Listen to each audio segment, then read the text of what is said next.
小文，你疯了吗？这么多人等着吃饭，你现在就走？张博慌张地拦在我面前，手足无措地看着我拖着行李箱往门口走。我又不是你们家保姆。我冷冷地回头看了他一眼。你同意他们来的时候问过我吗？客厅里传来催促声。博儿，饭什么时候好啊？孩子们都饿了。张博的脸一下子白了，额头上冒出细密的汗珠。他知道客厅里坐着12个人，婆婆、公公、3个小姑子、小叔子，还有他们的孩子，所有人都等着我做饭，而我正要去机场飞三亚。这一切要从3天前说起。那个晚上，张博一句全家人都要来咱们家过年，彻底改变了我的生活轨迹。我怎么也没想到，最后会发展到他打30通电话问我谁做饭的地步。大家好，开始今天的分享之前，希望你能给人间烟火点个订阅，我将会分享更多优质的内容。腊月20，下班回家推开门，我发现张博正在客厅里忙碌地搬椅子挪桌子，脸上带着兴奋的红晕。怎么了？在干什么呢？我放下包，走过去帮他。小文，张博一把抱住我，高兴得像个孩子。我妈刚才打电话说，今年过年全家人都要来咱们家团聚，我已经答应了，他们明天就到。我的手僵在半空中，手里的包掉在了地上。什么叫全家人？我的声音有些发颤。就是我爸妈，还有磊磊他们一家4口，丽丽和她老公孩子，微微一家3口也都来。张博浑然不觉我脸色的变化，继续兴奋地说道：大家都想在城里过个热闹年。我快速在心里算了一遍，12个人，5个大人，7个孩子。我看着客厅里那套我精心挑选的米色沙发，再看看餐桌旁的4把椅子，脑子里开始出现一幅画面：12个人挤在我们90平米的2居室里。张博，我努力让自己的声音听起来平静。12个人住哪里？吃什么？这个你别担心，我都安排好了。张博拍拍胸脯，我爸妈睡主卧，咱们打地铺睡客厅，其他人沙发床垫什么的都能凑合。至于吃的，这不是有你吗？你手艺那么好，到时候大家一定夸你贤惠。看着张博理所当然的表情，我突然觉得很累。那明天他们来了，谁买菜？谁做饭？谁洗碗？这个张博挠挠头，到时候大家一起帮忙呗。一起帮忙？我冷笑了一声。你觉得你妈会下厨房吗？你觉得你弟妹们会主动洗碗吗？小文，你想太多了。张博有些不耐烦，就几天时间，你就当是锻炼自己的持家能力了。我闭上眼睛，深吸了一口气。我知道再说什么都没用了。第2天下午2点，门铃响了。我打开门，婆婆站在门口，身后跟着一大家子人。小文啊，婆婆一把拉住我的手，这次真是麻烦你了。人群涌进客厅，瞬间我精心布置的小家就变得拥挤不堪。小叔子张磊直接把行李箱放在了我的化妆台上，小姑子的孩子开始在客厅里追逐打闹。小文啊，把沙发往那边挪挪，孩子们要有地方玩。婆婆开始指挥。妈，您坐，我去给大家倒茶。张博陪着笑脸。我在厨房里泡茶的时候，听到客厅里的各种声音，端着茶盘走出厨房，看到张博正兴奋地给大家介绍房子。我新买的抱枕被扔在地上，茶几上摆满了各种行李包。小文，一会儿晚饭你打算做什么？大家都饿着呢。婆婆拍拍身边的位置，我看了看时间，下午3点。如果要给12个人做晚饭，我现在就得开始准备了。我系上围裙，开始洗菜切菜。12个人的晚饭，4个荤菜，4个素菜，1个汤。我一个人在厨房里忙碌着，外面传来电视的声音和笑声，没有人进厨房帮忙。6点半，我端着最后一道菜走出厨房时，大家已经围坐在餐桌旁，等着开饭。哇，小文做了这么多菜，香气扑鼻啊！吃饭的时候，婆婆开始安排明天的计划。明天咱们去市里逛逛，小文你就别去了，在家给我们准备午饭，下午收拾房间，晚上咱们包饺子。我放下筷子，看向张伯，希望他能说点什么。可是张伯正在和小叔子聊天，压根没注意听。累什么累？婆婆看我欲言又止，年轻人就是应该多干点活。再说了，做饭收拾房间，这不都是应该的吗？我低下头继续吃饭，不再说话。张伯这时候才注意到我，在桌子下面拍了拍我的腿，小声说：“辛苦你了，辛苦我了。”就这4个字。吃完饭，男人们去客厅看电视，我开始收拾餐具。12个人用过的碗筷堆了满满一水槽，我洗了整整1个小时。等我忙完一切，已经是晚上10点了。小文，明天早上你早点起来，给大家做个丰盛点的早餐。婆婆看到我收衣服回来，我点点头，心里在算明天要几点起床。做包子需要和面发面，12个人的早餐，我最晚5点就得起床。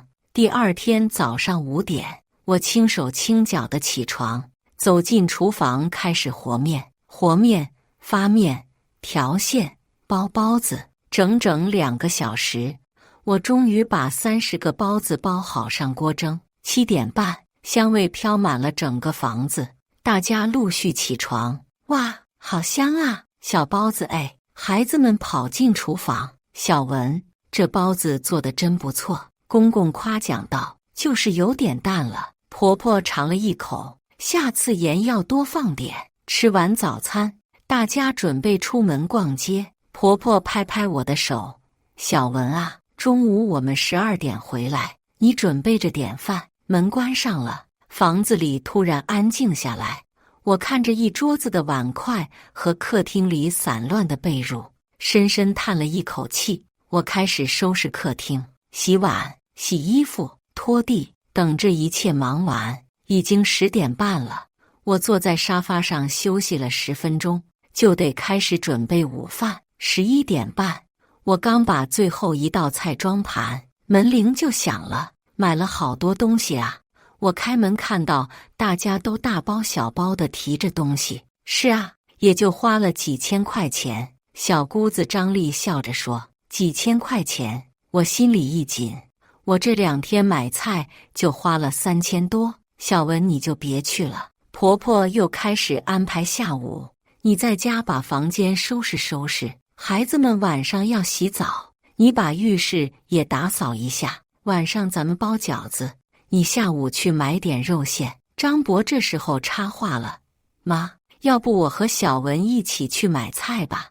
你跟着我们去公园就行了。”婆婆摆摆手：“买菜这种小事，小文一个人去就行了。”张伯犹豫了一下，最终还是点了点头。下午，我一个人去超市买菜，推着购物车时，我算了算这几天的花费。3天时间，我已经花了将近4000块钱，而这4000块钱都是我一个人出的。回到家，大家还没有回来，我开始调馅：韭菜猪肉馅、白菜猪肉馅，还有一份纯肉馅。6点开始包饺子，我负责和面，婆婆指挥大家包饺子。包了半小时，就开始有人喊累了，我手疼，不想包了。小姑子张薇揉着手腕：“那你们去客厅休息吧，我和小文包就行了。”婆婆说。于是最后就剩下我和婆婆2个人在厨房里包饺子。张伯在客厅里陪大家聊天看电视，时不时传来笑声。包了1个小时，我的腰已经酸得直不起来了。小文啊，你包得太慢了。婆婆有些不耐烦。8点半。饺子终于包完了，我的腰疼得快要断了，手指也被面粉弄得干燥起皮。煮饺子的时候，我一锅一锅的煮着，总共煮了4锅才够大家吃，就是馅儿有点淡。婆婆又开始挑毛病，下次调馅要多放点盐。吃完饺子，又是我一个人洗碗收拾。等一切忙完，已经快11点了，我累得连澡都不想洗，直接倒在客厅的折叠床上。躺下的那一刻，我突然想哭，不是因为累，而是因为委屈。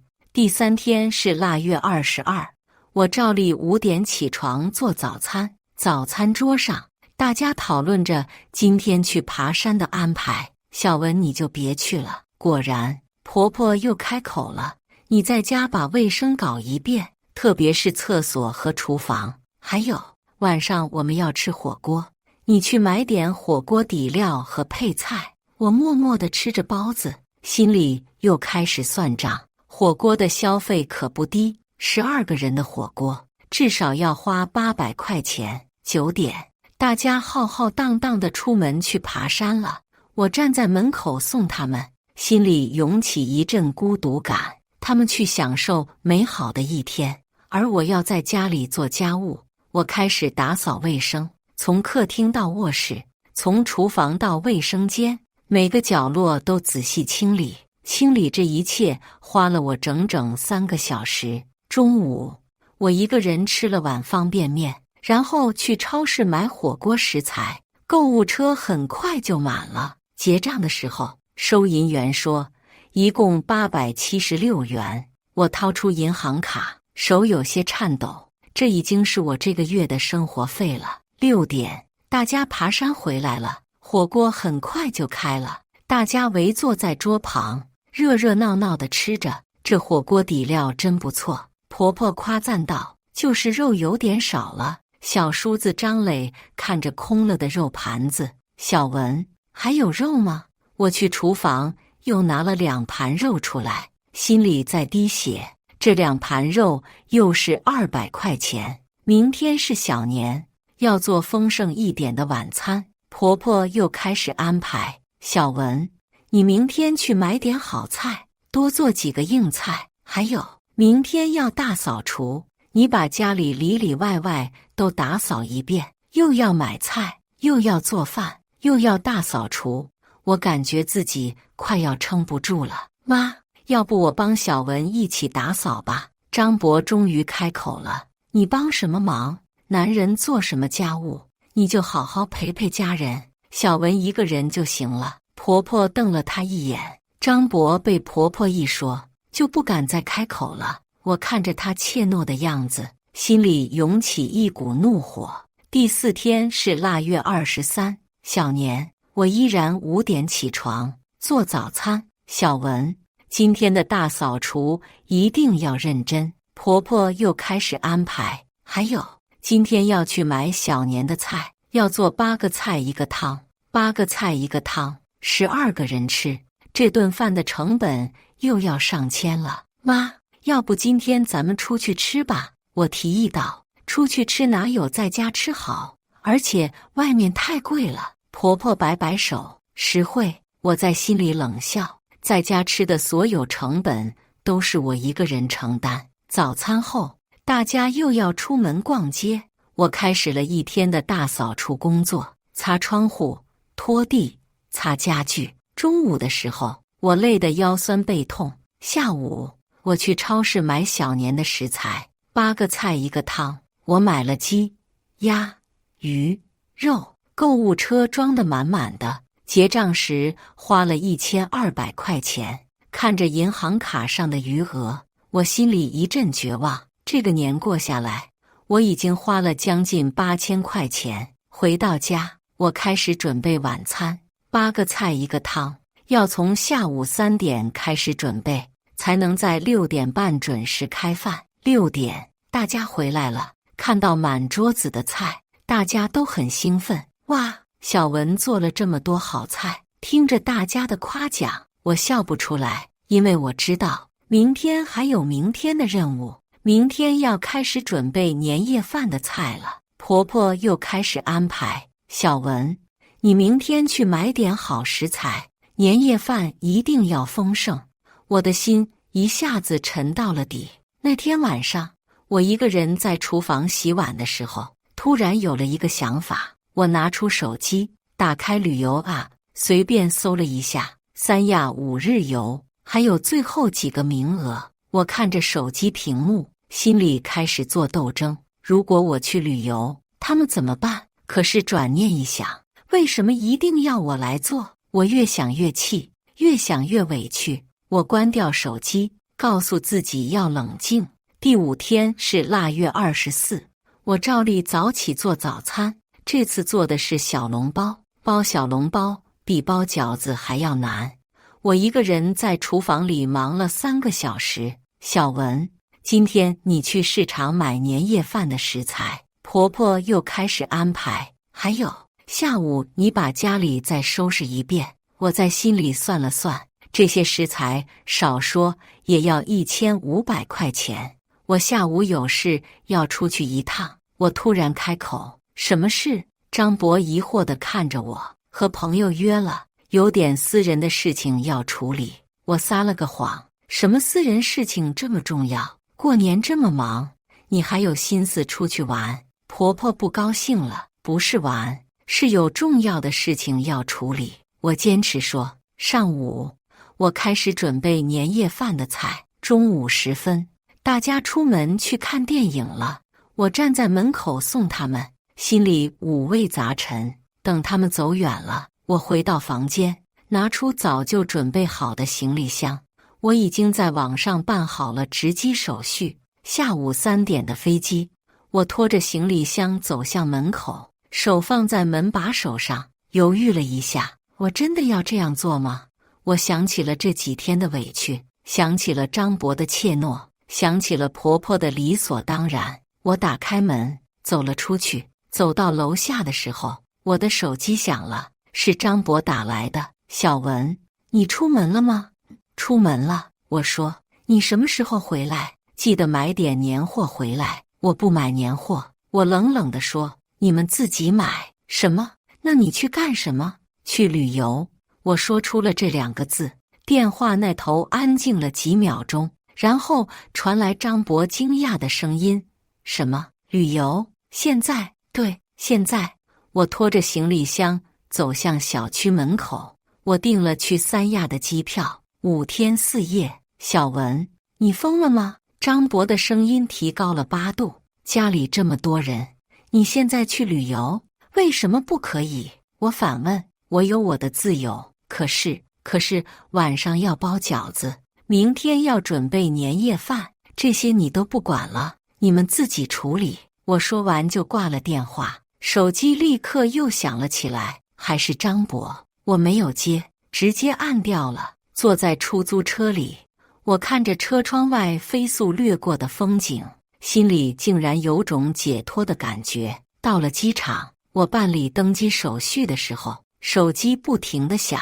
我看了一眼，张博已经打了10个电话了。我给他发了条信息，我已经到机场了，不要再打电话了。可是他还是继续打，第11个电话，第12个电话，第13个电话。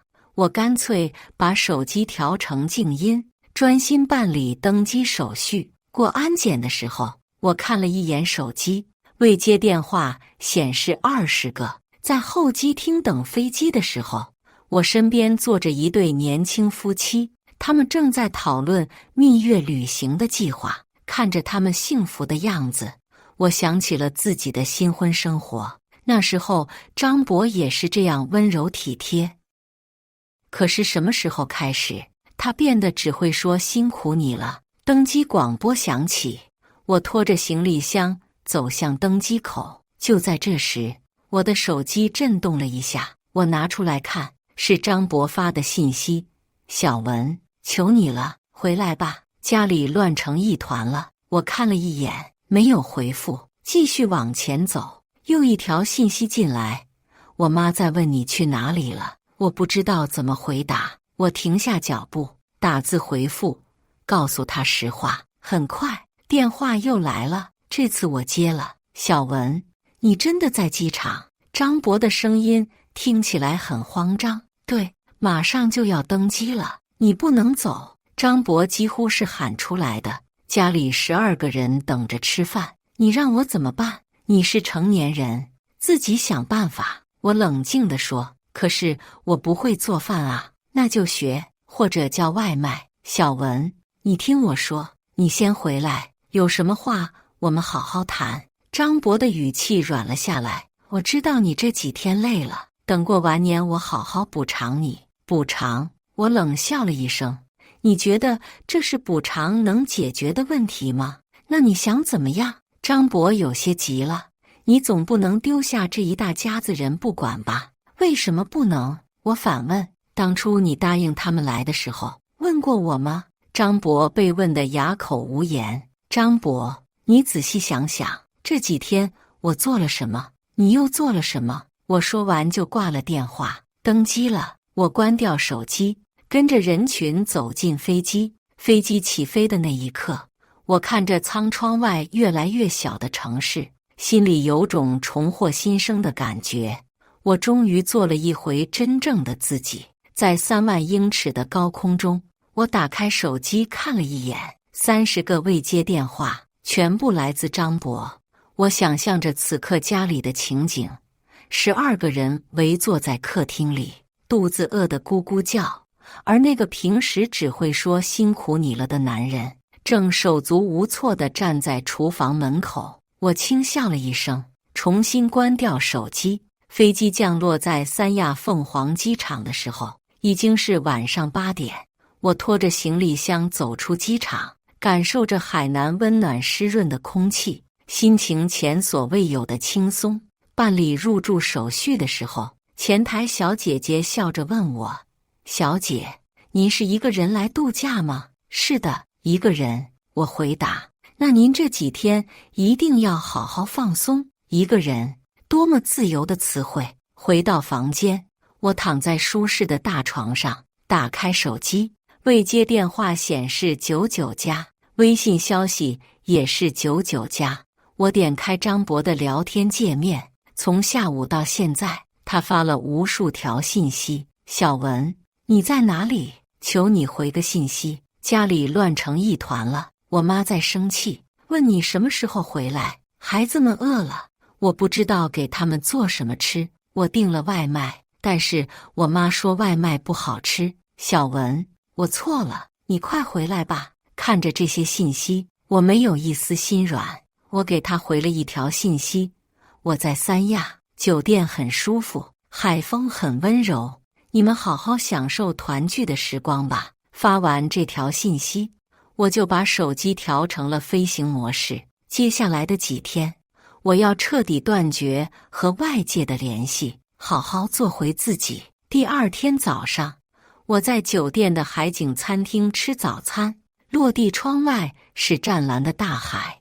我一个人慢慢地品尝着精致的早餐，没有人催促我，没有人给我安排任务，这种感觉太久违了。上午，我去海边散步，光着脚踩在细软的沙滩上，海浪轻抚着我的脚踝。我闭上眼睛，感受着海风轻拂脸庞，心里的愤怒和委屈慢慢消散。下午，我在酒店的 SPA 中心做了一个全身按摩，这是我近几个月来第一次完全为自己而活。晚上，我一个人在海边餐厅吃海鲜，看着夕阳慢慢沉入海平面。那一刻，我突然明白了什么叫做内心的平静。第3天，我参加了酒店组织的出海活动，船在蔚蓝的海面上航行。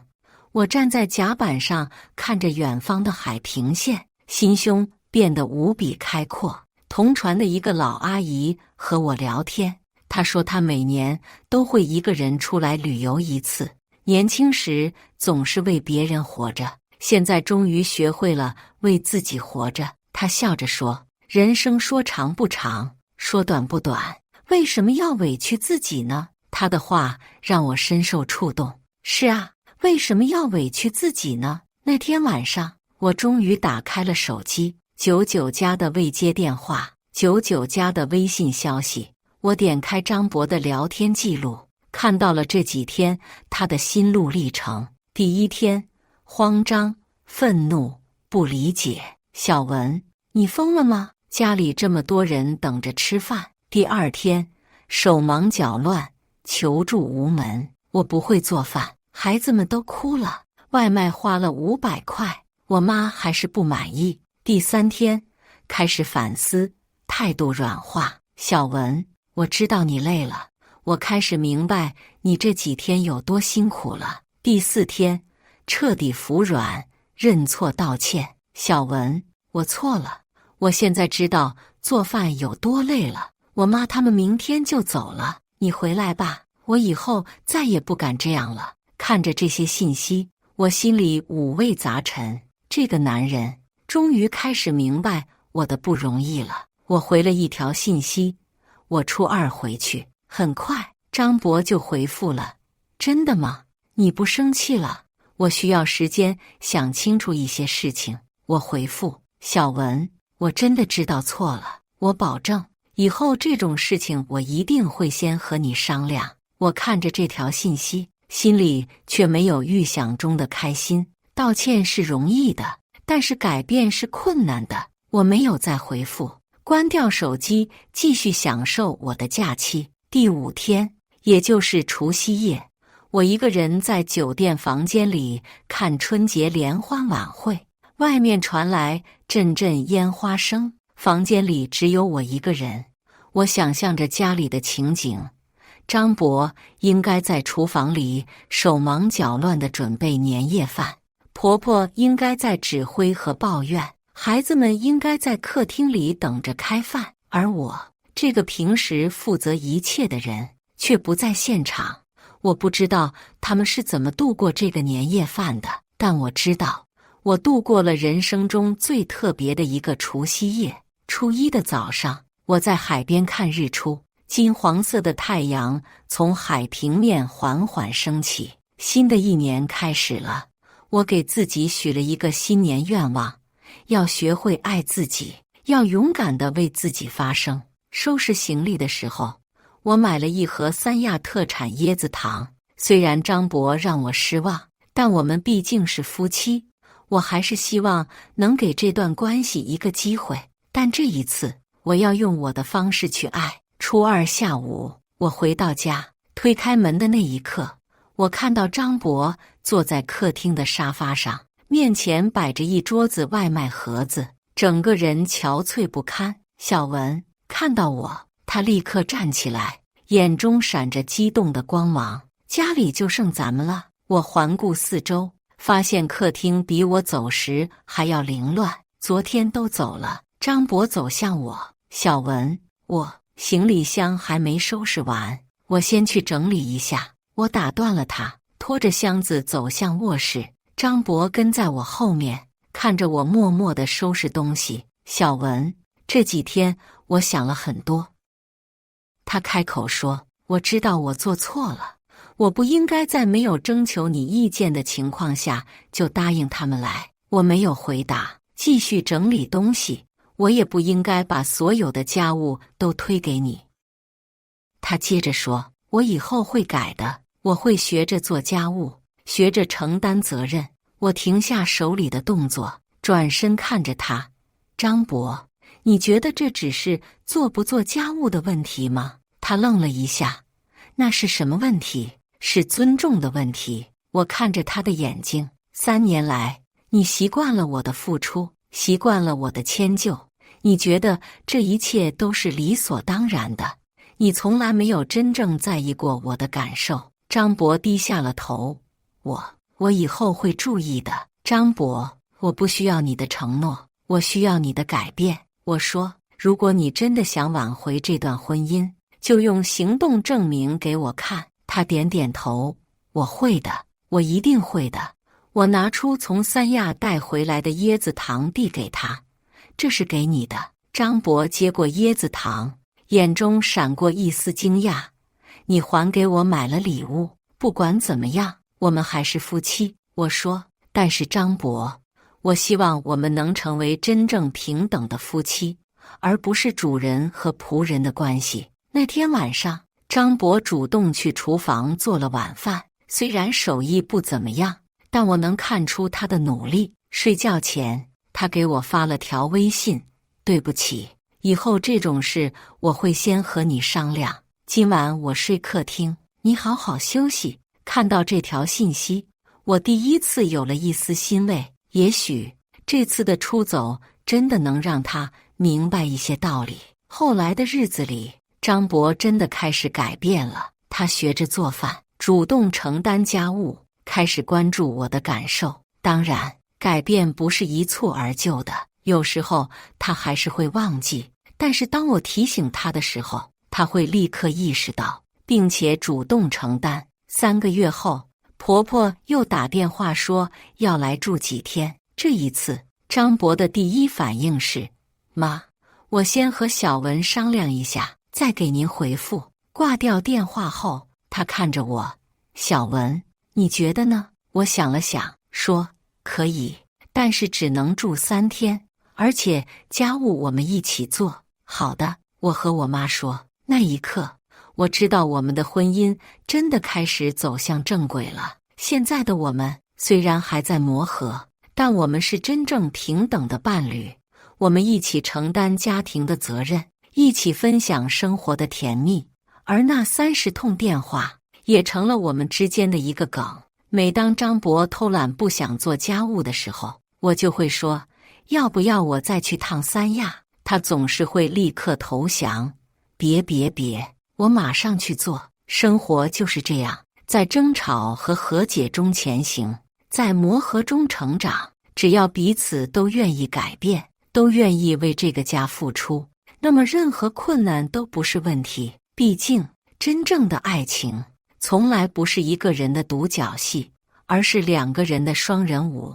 以上就是今天分享的故事。大家有什么想说的、想吐槽的，欢迎在下方评论交流。也更希望能给人间烟火点个订阅，我将会分享更多优质的故事内容。